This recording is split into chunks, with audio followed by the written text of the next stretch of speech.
Hi ಸ್ನೇಹಿತರೆ, ನಮಸ್ತೆ. Welcome back to my YouTube channel. ಇವತ್ತಿನ ತಮ್ಲೇನ್ ನೋಡಿದಿರಿ ಅಂತ ಅನ್ಸುತ್ತೆ. ಇವತ್ತು ನಾನು ಅಡಿಗೆ ಮನೆಯಲ್ಲೇ ಇರುವಂತಹ ಮನೆ ಮದ್ದುಗಳನ್ನ ತಿಳಿಸ್ಕೊಡ್ತಾ ಇದ್ದೀನಿ. ಒಂದು 15 ಮನೆ ಮದ್ದುಗಳನ್ನ ನಾನು ತಿಳಿಸ್ಕೊಡ್ತೀನಿ. ಬನ್ನಿ. ಮೊದಲನೇ ಮನೆ ಮದ್ದು ನೋಡಿ. ಬೆಳ್ಳುಳ್ಳಿ ಅಡಿಗೆ ಮನೆಯಲ್ಲಿ ಇದ್ದೇ ಇರುತ್ತೆ. ಅಡಿಗೆಗೂ ನಾವು ಯೂಸ್ ಮಾಡ್ತೀವಿ ಅಲ್ವಾ. ನಾವು ಊಟದಲ್ಲಿ ಬೆಳ್ಳುಳ್ಳಿ ಹೆಚ್ಚಾಗಿ ಉಪಯೋಗಿಸಿದ್ರೆ ರಕ್ತ ವೃದ್ಧಿ ಆಗುತ್ತೆ, ಮತ್ತೆ ಗ್ಯಾಸ್ ಟ್ರಬಲ್ ಆಗೋದಿಲ್ಲ, ಬಿಪಿನೂ ನಾರ್ಮಲ್ ಇರುತ್ತೆ. ಬಿಪಿಗೆ ತುಂಬಾನೇ ಒಳ್ಳೇದು ಬೆಳ್ಳುಳ್ಳಿ. ಎರಡನೇ ಮನೆಮದ್ದು ಸ್ನೇಹಿತರೆ, ನಾವು ಬೆಳಗ್ಗೆ ಎದ್ದ ತಕ್ಷಣನೇ ಖಾಲಿ ಹೊಟ್ಟೆಯಲ್ಲಿ ಸ್ವಲ್ಪ ಬಿಸಿ ನೀರು ಕುಡಿಯೋದ್ರಿಂದ ಇದು ತುಂಬಾನೇ ಒಳ್ಳೆಯದು ಕಣ್ರಿ. ಯಾವಾಗ್ಲೂ ನಾವು ಹೊಟ್ಟೆ ಎಲ್ಲ ಸ್ವಚ್ಛ ಮಾಡುತ್ತೆ ಅದು ಬಿಸಿನೀರು. ಜೀರ್ಣಕ್ರಿಯೆಗೂ ತುಂಬಾನೇ ಒಳ್ಳೇದು. ಬಿಸಿನೀರು ಕುಡಿತಾ ಬನ್ನಿ. ನೆಕ್ಸ್ಟ್ ಮೂರನೇ ಮನೆಮದ್ದು ಹೇಳ್ಬೇಕು ಅಂದ್ರೆ, ಓಂ ಕಾಳು ಇರುತ್ತೆ ಅಲ್ವಾ, ಓಂ ಕಾಳು. ಆ ಓಂ ಕಾಳನ್ನ ಒಂದ್ ಸ್ವಲ್ಪ ಕಲ್ಲುಪ್ಪಿರುತ್ತೆ, ಆ ಕಲ್ಲುಪ್ಪಿನ ಜೊತೆಗೆ ನಾವು ಅಗದು ತಿನ್ನೋದ್ರಿಂದ ಜೀರ್ಣಕ್ರಿಯೆ ಸಮಸ್ಯೆ ಕಡಿಮೆ ಆಗುತ್ತೆ. ಒಂಥರ ಹೊಟ್ಟೆ ಉಬ್ಬರ ಆಗೋದಿಲ್ಲ.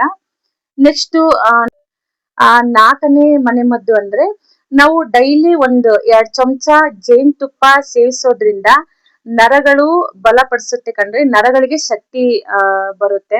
ತುಂಬಾನೇ ಒಳ್ಳೇದು ಸ್ವಲ್ಪ ಜೇನುತುಪ್ಪ 2 ಸ್ಪೂನ್ ತಿನ್ನೋದ್ರಿಂದ.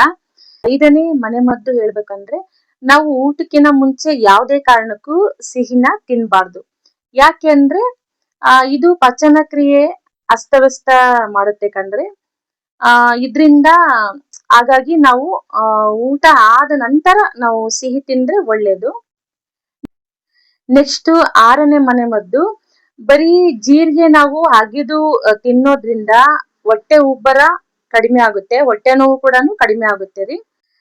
ನೆಕ್ಸ್ಟ್ ಏಳನೇ ಮನೆಮದ್ದು ಉರಿ ಮೂತ್ರಕ್ಕೆ. ಯಾರಿಗೆಲ್ಲ ಉರಿ ಮೂತ್ರ ಸಮಸ್ಯೆ ಇತ್ತೋ ಅವರು ಏನ್ ಮಾಡ್ಬೇಕು ಅಂದ್ರೆ, 1 ಲೋಟ ಬಿಸಿ ನೀರಿಗೆ ಅರ್ಧ ಹೋಳು ನಿಂಬೆ ರಸ ಹಿಂಡ್ಕೊಂಡು ಕುಡಿಯೋದ್ರಿಂದ ಉರಿ ಮೂತ್ರ ರೋಗ ನಿವಾರಣೆ ಕಡಿಮೆ ಆಗುತ್ತೆ ಕಣ್ರಿ.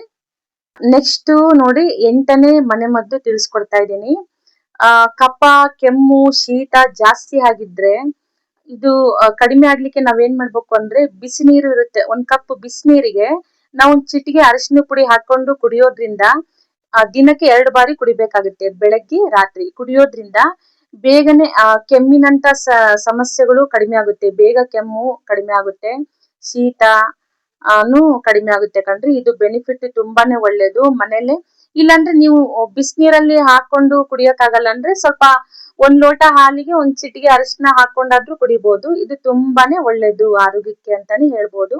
ಕೆಮ್ಮು, ನೆಗಡಿ, ಶೀತ ಆದಾಗ 1 ಲೋಟ ಹಾಲಂದ್ರೆ ಗಟ್ಟಿ ಹಾಲಲ್ಲಿ ಕುಡಿಯಕ್ ಹೋಗ್ಬೇಡ್ರಿ. ಸ್ವಲ್ಪ ಹಾಲು ನೀರ್ ತರ ಇರ್ಬೇಕು. ತೀರಾ ಗಟ್ಟಿ ಹಾಲಲ್ಲಿ ಕುಡಿದ್ರೆ ಮತ್ತೆ ಕಫ ಆಗೋ ಚಾನ್ಸಸ್ ಇರುತ್ತೆ. ಹಾಗಾಗಿ ಸ್ವಲ್ಪ ಹಾಲು ಮಾಡ್ಕೊಂಡು ನಾವು ಸ್ವಲ್ಪ 1 ಚಿಟಿಗೆ ಅರಿಶಿನ ಹಾಕೊಂಡು ಕುಡಿಬೇಕಾಗುತ್ತೆ. ಇದರಿಂದ ಕೆಮ್ಮು, ಕಫ, ನೆಗಡಿ ಸಮಸ್ಯೆಗಳು ದೂರವಾಗುತ್ತೆ. ನೆಕ್ಸ್ಟ್ 9ನೇ ಮನೆಮದ್ದು ತಿಳಿಸ್ಕೊಡ್ತಾ ಇದ್ದೀನಿ ನೋಡ್ರಿ. 9ನೇ ಮನೆಮದ್ದು ಪಿತ್ತ ದೋಷ. ಪಿತ್ತ ಇರುತ್ತೆ ಅಲ್ವಾ, ಒಂದ್ ಸ್ವಲ್ಪ ತಲೆ ತಿರುಗುವಿಕೆ, ಒಂಥರ ವಾಕರಿಕೆ ಬಂದಂಗೆ ಆತರ ಆಗುತ್ತಲ್ಲ, ಅದು ಒಂಥರ ಪಿತ್ತ ದೋಷ ಇರುತ್ತೆ ನೋಡ್ರಿ. ಅಂತರಿಗೆ ಏನ್ ಮಾಡ್ಬೇಕಪ್ಪ ಅಂದ್ರೆ, 1 ಕಪ್ ಜೀರಿಗೆ ಕಷಾಯಕ್ಕೆ ಅದ್ರಲ್ಲಿ ಒಂದ್ ಸ್ವಲ್ಪ ಯಾಲಕ್ಕಿ ಪುಡಿನ ಹಾಕೊಂಡು ಕುಡಿಯೋದ್ರಿಂದ ಪಿತ್ತ ದೋಷ ಕಡಿಮೆ ಆಗುತ್ತೆ ಕಣ್ರಿ. 100% ಕಡಿಮೆ ಆಗುತ್ತೆ. ಇದು ತುಂಬಾನೇ ಒಳ್ಳೇದು, ಪಿತ್ತ ದೋಷ ನಿವಾರಣೆಗೆ ತುಂಬಾನೇ ಒಳ್ಳೇದು. ನೆಕ್ಸ್ಟ್ 10ನೇ ಮನೆಮದ್ದು ಏನಪ್ಪಾ ಅಂದ್ರೆ, ಕಣ್ಣಿನ ದೋಷ, ಕೂದಲು ಸಮಸ್ಯೆ ಇರೋರು ಇವ್ರು ಏನ್ ಮಾಡ್ಬೇಕಂದ್ರೆ, ಡೈಲಿ ನೆಲ್ಲಿಕಾಯಿನ ಸೇವಿಸ್ತಾ ಬರ್ಬೇಕು. ದಿನಕ್ಕೆ 1 ಆದ್ರೂ ನೆಲ್ಲಿಕಾಯಿ ಬೇಡ, ಅರ್ಧ ಆದ್ರೂ ಸ್ವಲ್ಪ ತಿಂತಾ ಬಂದ್ರೆ ಕಣ್ಣಿನ ದೋಷ ನಿವಾರಣೆ, ಮತ್ತೆ ಕೂದಲು ಉದುರುವಿಕೆ ಅದಕ್ಕೆಲ್ಲ ಸಮಸ್ಯೆ ನೋಡ್ರಿ. ಕೂದಲು ಬೇಗನೆ ಉದುರೋದಿಲ್ಲ ನೆಲ್ಲಿಕಾಯಿ ಯೂಸ್ ಮಾಡೋದ್ರಿಂದ. ಇಲ್ಲ ನಾವು ಅಡಿಗೆಲ್ಲಾದ್ರೂ ಒಂದ್ ಸ್ವಲ್ಪ ಉಪ್ಪಿನಕಾಯಿ ರೀತಿಯಲ್ಲಾದ್ರೂ ನಾವು ಉಪ್ಪಿನಕಾಯಿ ಆದ್ರೂ ಮಾಡ್ಕೊಂಡಾದ್ರೂ ನೆಲ್ಲಿಕಾಯಿ ತಿನ್ನೋದ್ರಿಂದ ತುಂಬಾನೇ ಒಳ್ಳೇದು, ಕಣ್ಣಿಗೂ ಒಳ್ಳೇದು ಮತ್ತೆ ಕೂದ್ಲಿಗೂ ಒಳ್ಳೇದು ಅಂತಾನೆ ಹೇಳ್ಬೋದು. 11ನೇ ಮನೆಮದ್ದು ಅಂದ್ರೆ, ರೋಗ ನಿರೋಧಕ ಹೆಚ್ಚಿಸುವಿಕೆ, ಕೆಮ್ಮು, ಶೀತ, ನೆಗಡಿ ಕಡಿಮೆ ಆಗ್ಲಿಕ್ಕೆ ನಾವೇನ್ ಮಾಡ್ಬೇಕಪ್ಪ ಅಂದ್ರೆ, ಡೈಲಿ ಈಗ ಮಳೆಗಾಲ ಚಳಿಗಾಲ ಇರುತ್ತೆ ಅಲ್ರಿ, ಆ ಟೈಮ್ನಲ್ಲಿ ನಾವ್ ಏನ್ ಮಾಡ್ಬೇಕಪ್ಪ ಅಂದ್ರೆ ರಾತ್ರಿ ಮಲಗುವ ಮುಂಚೆ 1 ಲೋಟ ಹಾಲಿಗೆ 1 ಚಿಟಿಕೆ ಅರಿಶಿನ ಪುಡಿ ಹಾಕೊಂಡು ಕುಡಿಯೋದ್ರಿಂದ ರೋಗ ನಿರೋಧಕ ಶಕ್ತಿ ಹೆಚ್ಚಿಸುತ್ತೆ, ಮತ್ತೆ ನಮ್ ದೇಹದ ಉಷ್ಣತೆನು ಸ್ವಲ್ಪ ಜಾಸ್ತಿ ಮಾಡುತ್ತೆ.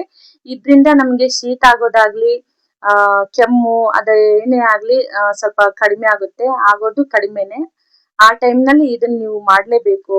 ಚಳಿಗಾಲದಲ್ಲಿ ಮಳೆಗಾಲದಲ್ಲಿ ನಾವು ಡೈಲಿ 1 ಲೋಟ ಹಾಲಿಗೆ ಅರಿಶಿನ ಪುಡಿ ಹಾಕೊಂಡು ಕುಡಿಯೋದ್ರಿಂದ ತುಂಬಾನೇ ಬೆನಿಫಿಟ್ ಇದೆ. ರೋಗ ನಿರೋಧಕ ಶಕ್ತಿನೂ ಹೆಚ್ಚಿಗೆ ಮಾಡುತ್ತೆ ಕಣ್ರಿ, ತುಂಬಾನೇ ಒಳ್ಳೇದು ಆರೋಗ್ಯಕ್ಕೆ.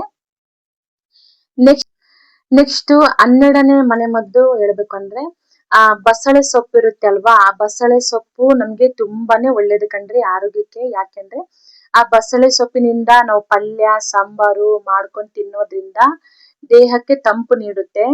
ಬೇಸಿಗೆಗಾಲದಲ್ಲಿ ತುಂಬಾನೇ ಒಳ್ಳೇದು ಇದು ಮಾಡ್ಕೊಂಡು ತಿನ್ನೋದ್ರಿಂದ, ತುಂಬಾ ದೇಹ ತಂಪಿಡುತ್ತೆ ಕಣ್ರಿ, ತುಂಬಾನೇ ಒಳ್ಳೇದು. ನೆಕ್ಸ್ಟ್ 13ನೇ ಮನೆಮದ್ದು ಹೇಳ್ಬೇಕಂದ್ರೆ ನೋಡ್ರಿ, ಹಸಿ ತರಕಾರಿ ಇರುತ್ತಲ್ವಾ, ಕ್ಯಾರೆಟ್, ಸೌತೆಕಾಯಿ, ಮೂಲಂಗಿ, ಗಜ್ರಿ, ಈ ತರ ಹಸಿ ತರಕಾರಿಗಳು ನಾವು ತಿನ್ನೋದ್ರಿಂದ ನಮ್ ದೇಹದಲ್ಲಿ ಜೀವಸತ್ವಗಳು ಉತ್ಪತ್ತಿಯಾಗಿ ಆರೋಗ್ಯ ವೃದ್ಧಿಸುತ್ತೆ ಕಣ್ರಿ, ತುಂಬಾನೇ ಒಳ್ಳೇದು ಇದು ಆರೋಗ್ಯಕ್ಕೆ ಹಸಿ ತರಕಾರಿ ತಿನ್ನೋದ್ರಿಂದ. ದಿನಕ್ಕೆ 1-2-3 ಆದ್ರೂ ನಾವು ಹಸಿ ತರಕಾರಿ ತಿಂದ್ರೆ ತುಂಬಾನೇ ಒಳ್ಳೇದು ದೇಹಕ್ಕೆ. ಮೂಲಂಗಿ ಇಲ್ಲ ಸೌತೆಕಾಯಿ ಅಥವಾ ಕ್ಯಾರೆಟ್ ಹಸಿದಾಗಿ ಹೆಚ್ಕೊಂಡು ತಿನ್ಬೇಕು. ತಿನ್ನೋದ್ರಲ್ಲಿ ಅದ್ರಲ್ಲಿ ಜೀವಸತ್ವಗಳು ತುಂಬಾನೇ ಇರುತ್ತೆ ಕಣ್ರಿ ಹಸಿ ತರಕಾರಿಯಲ್ಲಿ. ಹಾಗಾಗಿ ನಾವು ಹಸಿ ತರಕಾರಿ ತಿನ್ನೋದ್ರಿಂದ ದೇಹಕ್ಕೆ ಪೋಷಕಾಂಶಗಳು ನಮಗೆ ದೊರಕುತ್ತೆ ಕಣ್ರಿ, ತುಂಬಾನೇ ಬೆನಿಫಿಟ್ ಇದೆ.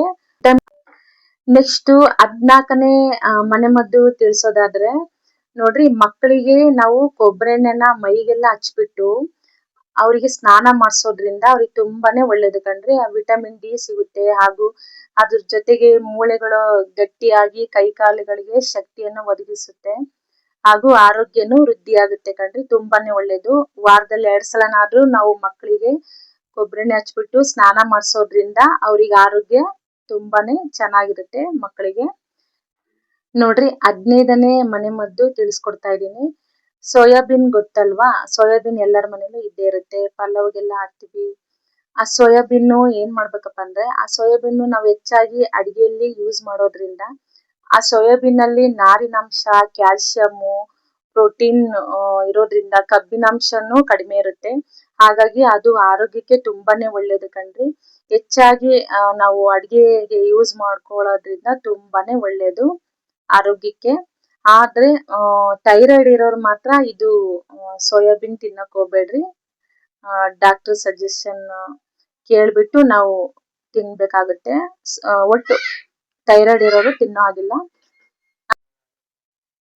ಸ್ನೇಹಿತರೆ, ನನ್ನ ವಿಡಿಯೋ ಇಷ್ಟ ಆಗಿದ್ರೆ ಲೈಕ್ ಮಾಡಿ, ಕಮೆಂಟ್ ಮಾಡಿ, ಶೇರ್ ಮಾಡಿ. ಹೀಗೆ ನಮ್ಮ ವಿಡಿಯೋ ನೋಡ್ತಾ ಇರಿ. ನೆಕ್ಸ್ಟ್ ವಿಡಿಯೋದೊಂದಿಗೆ ಸಿಗೋಣ ಸ್ನೇಹಿತರೆ. ಬಾಯ್.